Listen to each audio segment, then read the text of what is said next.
Z Débrief, en partenariat avec InMacWstore.com, le spécialiste de l'équipement informatique pour les professionnels. Bonjour à tous, un nouvel épisode de Z Débrief, votre podcast dédié aux technologies.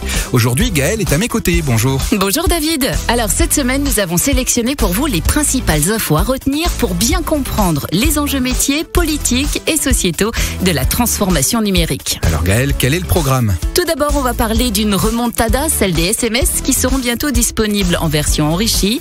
Puis il sera question de la cyber-offensive américaine sur le net. On parlera aussi de la nouvelle application de la SNCF avec un seul mot d'ordre, l'intermodalité, et des $600 000 extorqués par des pirates informatiques à une ville de Floride. Et on finira avec nos conseils pour choisir le meilleur code PIN pour protéger son smartphone. Allez, le Z Débrief, c'est parti. Les dernières infos. Alors Gaëlle, notre premier sujet, c'est donc ces nouveaux SMS proposés par Google. Dites-nous tout. Eh bien, malgré la concurrence de Messenger, Slack et autres e-messages, le SMS, le Short Message Service, continue d'être utilisé.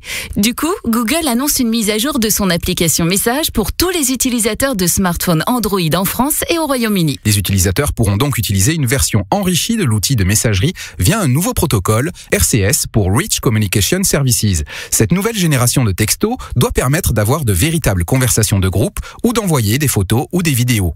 Le RCS permettra même de voir quand son interlocuteur est en train de taper une réponse ou de recevoir des notifications de lecture. Ces Google SMS auront donc la praticité et l'ergonomie d'applications de messagerie désormais très utilisées, sauf que contrairement à Telegram ou WhatsApp, les messages ne seront pas chiffrés de bout en bout. Et autre nouveauté avec le RCS, les utilisateurs n'auront plus besoin de numéro de téléphone pour envoyer des SMS.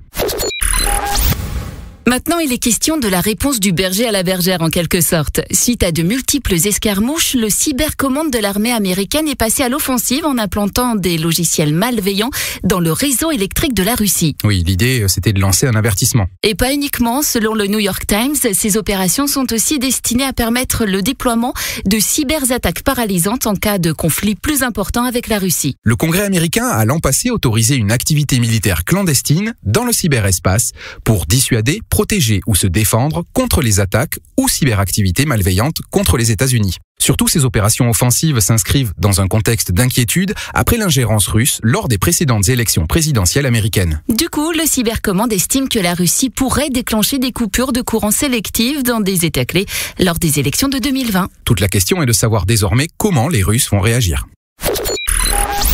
Il est donc question maintenant de l'assistant. Vous nous le présentez, David ? Oui, c'est la nouvelle application mobile de la SNCF qui doit, rien d'original, aider ses clients dans leurs déplacements. Et le maître mot, c'est l'intermodalité.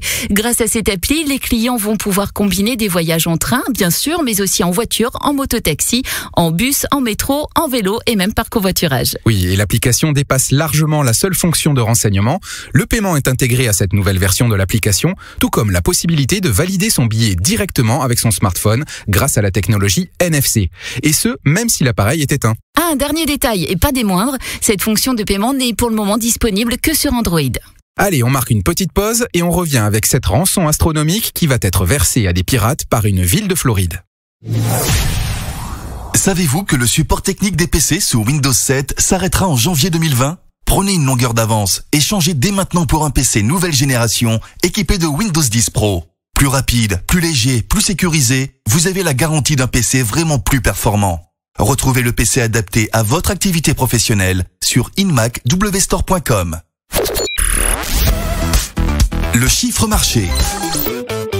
$600 000, c'est le montant du chèque fait par une ville de Floride à des pirates informatiques pour récupérer ses données. Et oui, le conseil municipal de Riviera Beach a finalement décidé de payer plus de $600 000 à des malfaiteurs qui utilisent un ransomware. Objectif, que les fonctionnaires municipaux puissent récupérer leurs données qui ont été verrouillées et chiffrées il y a plus de 3 semaines. L'accès aux données de la municipalité est en effet bloqué depuis le 29 mai dernier. Ce jour-là, un employé de la police de la ville ouvre par inadvertance un courriel et installe un ransomware sur le réseau informatique de la ville.